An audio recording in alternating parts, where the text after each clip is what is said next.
अस्सलाम वालेकुम वीवर्स। तो कैसे हैं आप। आज की इस रेसिपी में हम आपके साथ खीमा कढ़ाई की रेसिपी को शेयर कर रहे हैं। तो आइए जानते हैं कि खीमा कढ़ाई किस तरीके से बन सकती है। अज्जा: आधा किलो गाय का खीमा। अगर खीमा हाथ का कटा हुआ हो तो ज़्यादा बेहतर है। 250 ग्राम टमाटर चॉप किए हुए। एक गड्डी हरा धनिया चॉप किया हुआ। 12 अदद हरी मिर्चें बारीक कटी हुई। 250 ग्राम प्याज बारीक कटी हुई। एक खाने का चमचा पिसा हुआ लहसुन अदरक। एक खाने का चमचा साबुत धनिया।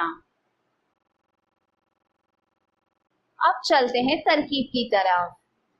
जीरा, धनिया और हरी मिर्चों को कूट लें। इसके बाद खीमे में दही, लहसुन अदरक और नमक मिलाकर 1 घंटे के लिए रख दें। आप चाहें तो इसे फ्रीज में भी मैरिनेट कर सकते हैं। इसके बाद कढ़ाई में तेल गरम करें और खीमे को तेज आंच पर भून लें। इसमें कुटे हुए मसाले समेत तमाम अज्जा मिलाकर दम पर रख दें।